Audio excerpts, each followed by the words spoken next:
अपनी स्क्रीन पर इस तस्वीर को जरा ध्यान से देखिए। ये है अशोक लवासा, जो कुछ साल पहले हमारे देश के 3 सदस्यीय चुनाव आयोग के चुनाव आयुक्त थे। खास बात यह है कि 2019 के लोकसभा चुनाव में इन्होंने मोदी के खिलाफ एक फैसला दिया था, जिसमें कहा था कि नरेंद्र मोदी ने चुनाव प्रचार के दौरान आदर्श आचार संहिता का उल्लंघन किया। इसके कुछ महीने बाद अशोक लवासा ने अपने पद से इस्तीफा दे दिया या देना पड़ा। ध्यान देने वाली बात एक और है कि कुछ महीने बाद ही अशोक लवासा भी भारत के मुख्य चुनाव आयुक्त बनने वाले थे, मगर इस्तीफे के साथ ही उनकी कहानी खत्म नहीं होती है। उसी साल लवासा के पत्नी, बेटे और बहन को अलग अलग जांच एजेंसियों की जांच के दायरे में भी रखा गया। बाकी इन जांच एजेंसियों ने जांच करके अब तक क्या पता लगाया, आप पता लगाते रहिए। लवासा ने एक लेख लिखकर यह भी कहा था कि ईमानदारी की कीमत होती है, वो चुकानी पड़ती है, मैं चुका रहा हूं। फिलहाल मसला यह है कि अशोक लवासा ने द इंडियन एक्सप्रेस में एक लेख लिखा है और बहुत ही बड़े बड़े सवाल उठाए हैं। उनके इन सवालों पर बेहद आसान भाषा में चर्चा करेंगे। अभी देश में हालात ऐसे होने लगे हैं कि वर्तमान सत्ता के खिलाफ चाहे जितना बड़ा मुद्दा आ जाए, लोग फाइनल वक्तव्य यही देते हैं कि क्या हो जाएगा, सारी मशीनरी तो उन्हीं के हाथ में है, वो लोग जो चाहेंगे कर लेंगे, कौन रोक पाएगा।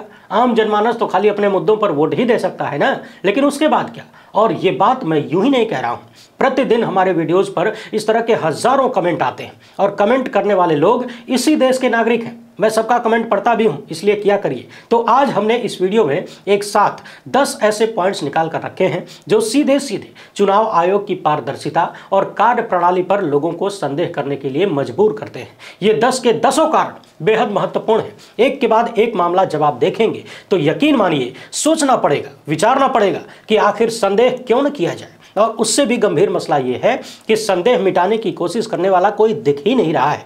आने वाले कुछ सप्ताह में ही भारत में लोकसभा के चुनाव होने वाले हैं। देश का सबसे बड़ा चुनाव होने वाला है और इस बार के चुनाव के बारे में चर्चा है कि यह चुनाव देश की दशा और दिशा बदलने वाला है। इस चुनाव के बाद यह तय होगा कि देश किस रास्ते पर जा रहा है और भविष्य कैसा होने वाला है। एक तरफ भारतीय जनता पार्टी है और नरेंद्र मोदी हैं, जिन्होंने 400 का नारा दे रखा है। पूरे देश में गारंटी बेची जा रही है, मगर पुराने वादों पर काला चद्दर डाल दिया गया है।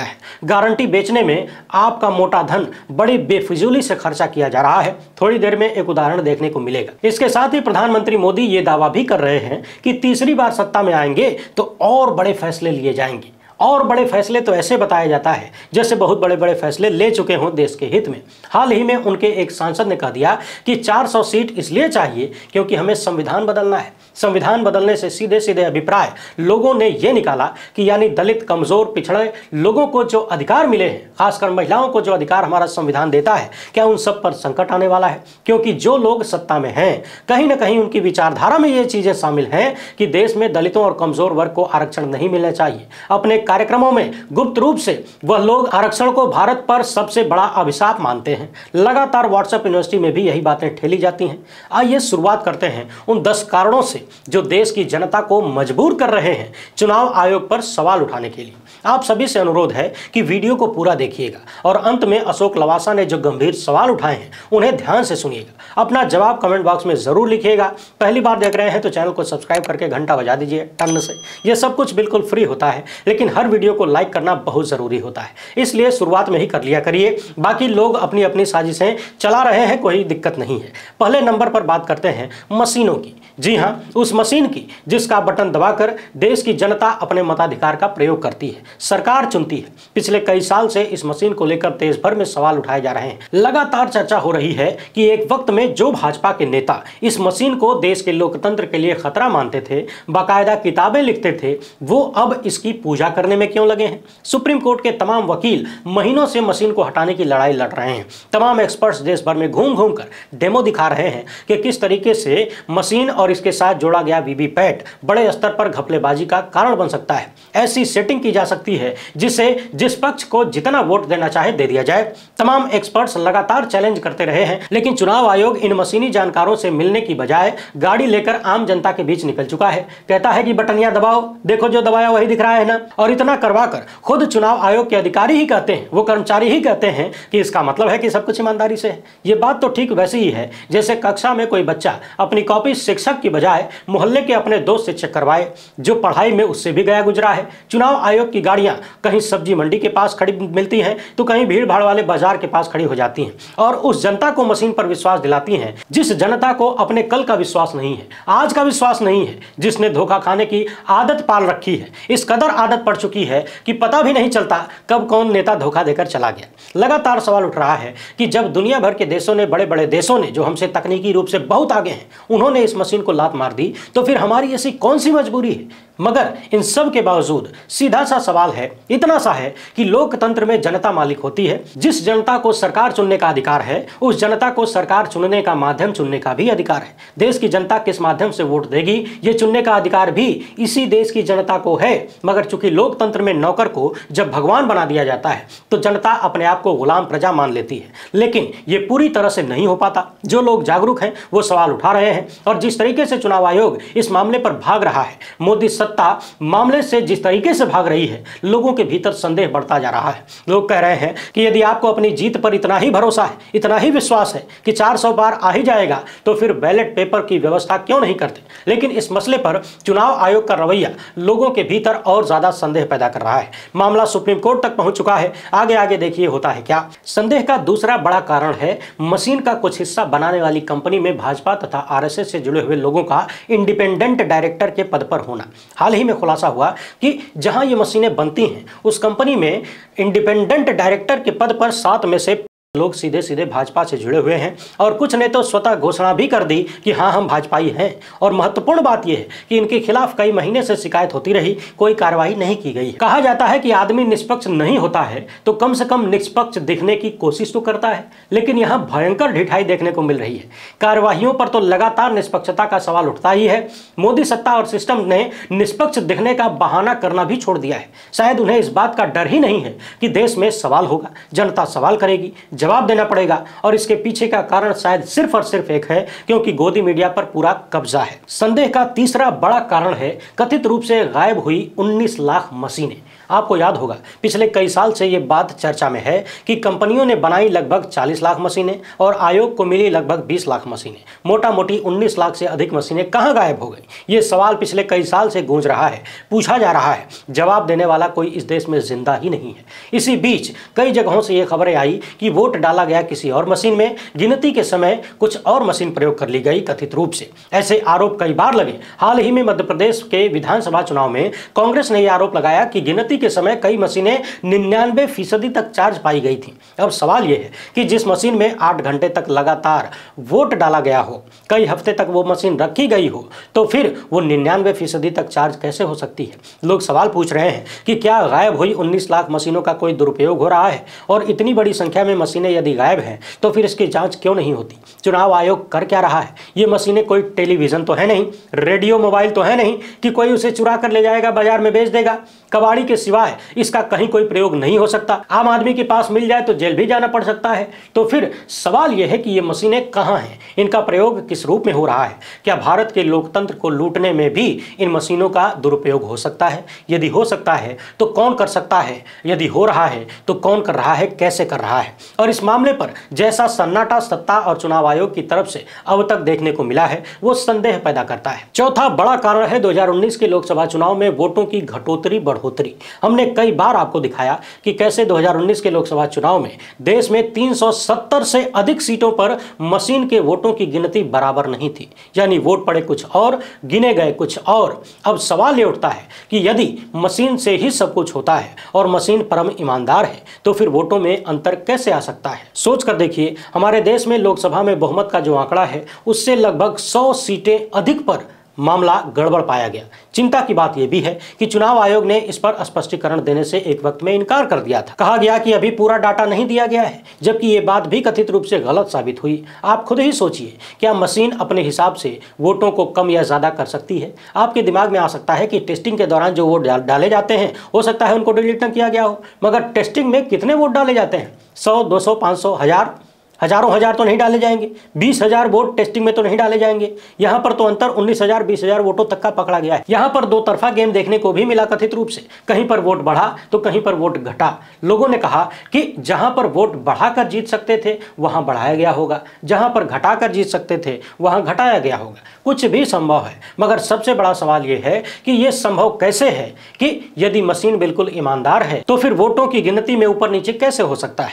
यह मामला भी सुप्रीम कोर्ट तक पहुंचा, लेकिन कोई ऐसी स्पष्ट जानकारी निकलकर सामने नहीं आई जिससे विश्वास बढ़े, संदेह का कारण कमजोर हो। इस मामले पर भी हमने डिटेल्ड वीडियो आपके सामने रखी थी, पुराने वीडियोस की लिस्ट में जाकर देख सकते हैं। द क्विंट की रिपोर्ट में भी यह सामने आया था, वहीं से हमने आपको दिखाया था, उसे भी जाकर पढ़ सकते हैं। चुनाव आयोग की निष्पक्षता पर संदेह करने का पांचवां सबसे बड़ा कारण बन रहा है चुनाव आयोग का भगोड़ापन। पिछले कई महीनों से विपक्ष के तमाम नेता चुनाव आयोग से मिलने की कोशिश कर रहे हैं, लगातार पत्र लिख रहे हैं, लेकिन चुनाव आयोग उनसे मिलने को तैयार ही नहीं है। यूं समझ लीजिए कि आप अपने नौकर को बुला रहे हैं, वो भागता फिर रहा है। आप कहेंगे कि चुनाव आयोग को मैं राजनीतिक दलों का नौकर कैसे कह सकता हूं? वो इसलिए क्योंकि तमाम विपक्षी दल भी चुनाव आयोग पर, इस देश के हर एक संसाधन पर उतना ही अधिकार रखते हैं जितना सत्ताधारी दल। क्योंकि भारतीय जनता पार्टी हो, उसका अलायंस एनडीए हो, या फिर इंडिया गठबंधन हो, या फिर इन दोनों से बाहर जो राजनीतिक दल हैं वो सब के सब हों, सब इसी देश की जनता से तो बने हैं। और इस देश की जनता के बुलावे पर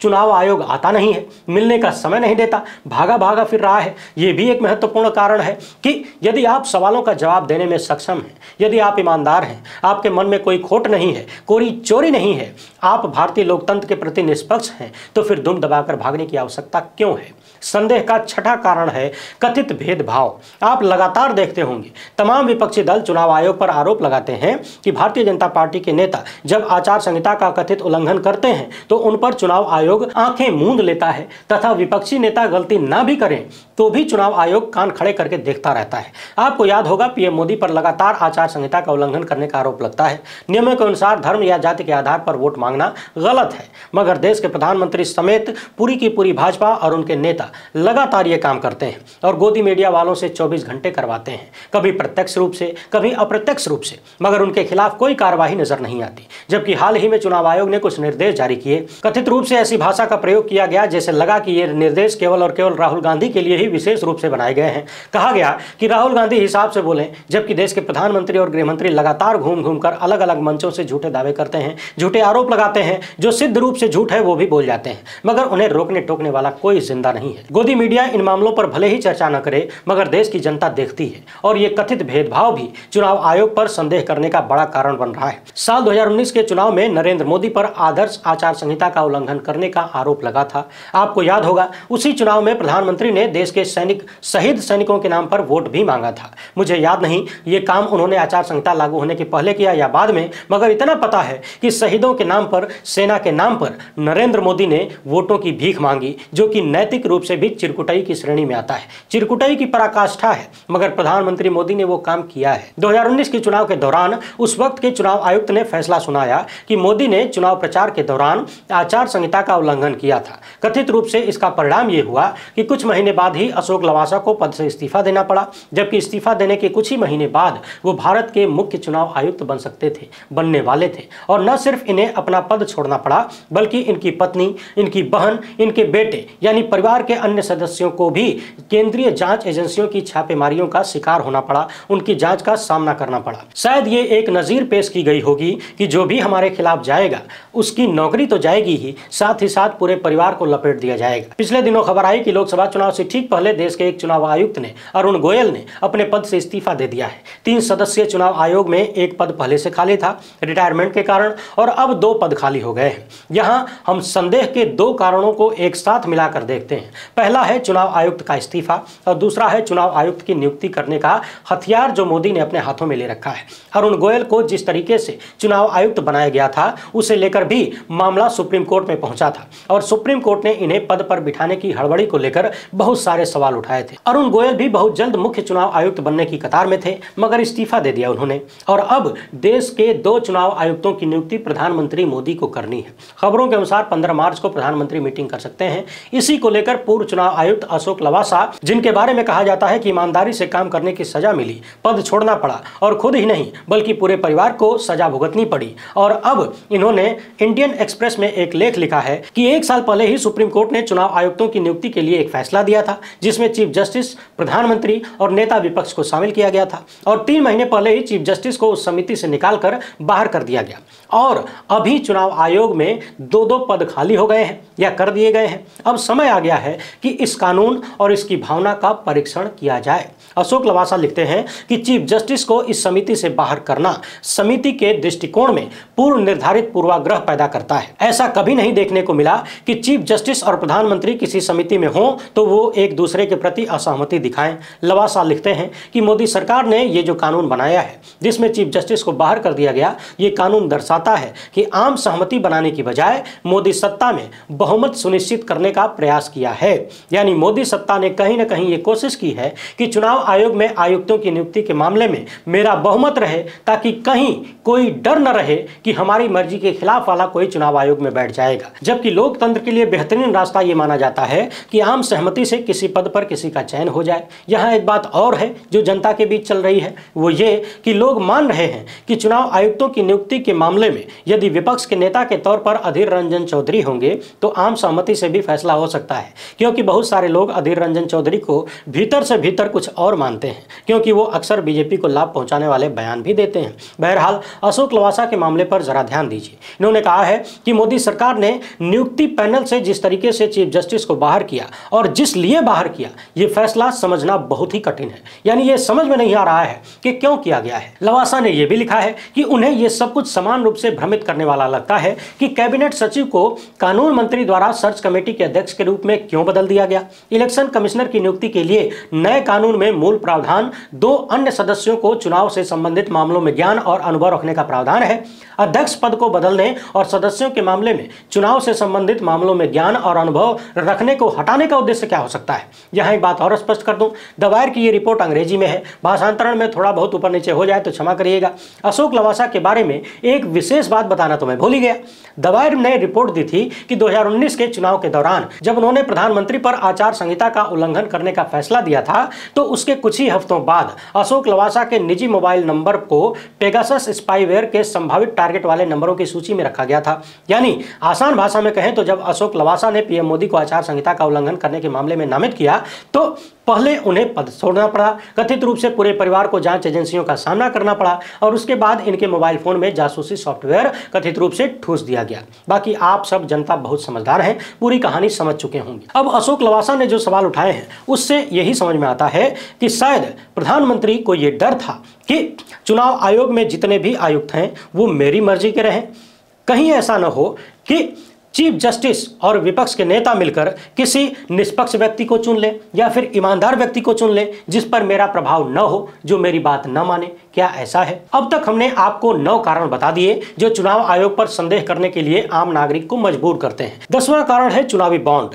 जिसे अब सुप्रीम कोर्ट द्वारा समाप्त किया जा चुका है। कुछ सप्ताह पहले ही देश की सबसे बड़ी अदालत ने चुनावी बॉन्ड को अवैध बताया, इसे रद्द कर दिया, लेन देन का पूरा ब्यौरा जनता के सामने रखने का आदेश दिया था। स्टेट बैंक ने किस तरीके से जानकारी छुपाकर मोदी सत्ता को बचाने का कथित प्रयास किया, यह भी आप सबने देखा है। भारत के इतिहास में शायद पहली बार स्टेट बैंक की इज्जत सरेआम उछाली गई है। सुप्रीम कोर्ट को यहां तक कहना पड़ा कि 4 महीने का समय नहीं, 1 दिन का टाइम दे रहे हैं, 1 दिन के भीतर सारा डाटा चुनाव आयोग को दे दो, नहीं तो अवमानना की कार्रवाई करेंगे। बताया जा रहा है कि जब यह डाटा सामने आएगा तो भारतीय जनता पार्टी के और नरेंद्र मोदी के पिछले कुछ साल के कार्यकाल का सबसे बड़ा कथित भ्रष्टाचार सामने आ जाएगा। इस दौरान मोदी सरकार पर आरोप लगा कि जांच एजेंसियों से छापे मरवाकर घूस के रूप में चुनावी बॉन्ड बीजेपी के नाम दिलवाया जाता है। यह भी आरोप लगा कि कालाधन को बेनामी कंपनियों के माध्यम से बीजेपी को दान करवाया जाता है। यह भी आरोप लगा कि बड़ी बड़ी कंपनियों से चुनावी चंदा लेकर भारतीय जनता पार्टी अपनी जेब भरती है और अपनी सरकार से बड़े बड़े सेठों को बड़े बड़े मुनाफे दिलवाए जाते हैं, लोन माफी की जाती है। अब इंतजार है कि जब यह पूरा डाटा सामने आता है और खोजी पत्रकार इसका मिलान करते हैं तो कौन कौन से बड़े खुलासे होते हैं। यहां ध्यान रखने वाली बात यह है कि जो भी चुनावी बॉन्ड और लेन देन की खबरें सामने आएंगी उसकी टाइमिंग स्क्रीन पर विशेष फोकस करिएगा। हम भी लगातार आपको दिखाने का प्रयास करेंगे कि कैसे 56 इंच की छाती वालों ने देश के लोकतंत्र की छाती में छुरा घोंपने का काम किया है। ये 10 ठोस कारण हैं जो चुनाव आयोग की निष्पक्षता और उसकी कार्यप्रणाली पर बेहद गंभीर सवाल उठाने को मजबूर करते हैं, और ये सवाल तब और ज्यादा मजबूत हो जाते हैं जब चुनाव आयोग इनसे भागता है, दुम दबाकर भागता है। जिस तरीके से स्टेट बैंक ब्यौरा देने से भाग रहा था, उसके वकील सुप्रीम कोर्ट में आखिरी वक्त तक समय लेने की कोशिश करते रहे, उससे संदेह और गहराता है। संविधान में साफ साफ लिखा है कि एक चुनाव आयोग होगा जिसकी जिम्मेदारी होगी देश में साफ सुथरा निष्पक्ष चुनाव कराने की। लेकिन भक्तों के अलावा देश का कोई भी जागरूक नागरिक जो अपने देश के प्रति तनिक भी कोई भाव रखता है, चुनाव आयोग की ऐसी करतूतों को सही नहीं ठहरा सकता।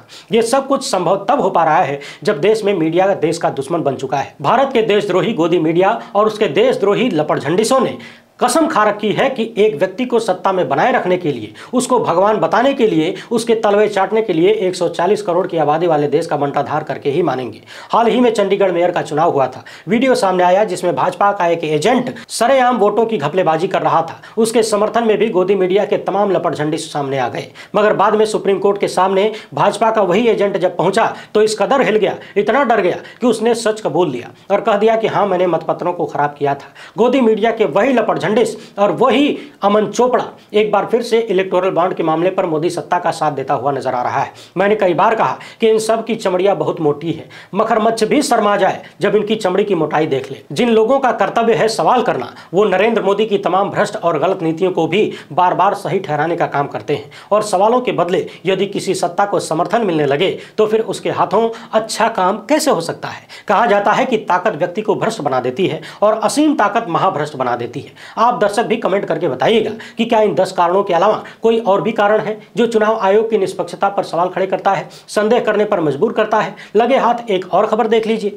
केंद्र सरकार ने उच्च शिक्षण संस्थानों को बुधवार 13 मार्च के लिए प्रधानमंत्री मोदी के भाषण की स्क्रीनिंग करने के लिए आदेश दिया है। प्रधानमंत्री इस दिन गुजरात में और असम में सेमीकंडक्टर सुविधाओं की आधारशिला रखेंगे। यूजीसी की तरफ से देश भर के विश्वविद्यालयों को मोदी के भाषण की स्क्रीनिंग करने और विकसित भारत पोस्टर के साथ कार्यक्रम आयोजित करने का निर्देश दिया है। भारत के विश्वविद्यालय हो, रेलवे हो, स्टेशन हो, पेट्रोल पंप हो, सड़क हो, टीवी हो, मोबाइल हो, आसमान हो, धरती हो, कहीं भी हो, या फिर आपका रात वाला सपना ही क्यों ना हो, हर जगह मोदी सरकार अपना प्रचार घुसाने की कोशिश कर रही है। झूठा ही सही, प्रचार चलना चाहिए, मगर सवाल यह है कि इस प्रचार में खर्चवा किसका होना है। हाल ही में आपने देखा स्टेशनों पर मोदी के बड़े बड़े कटआउट लगाए गए।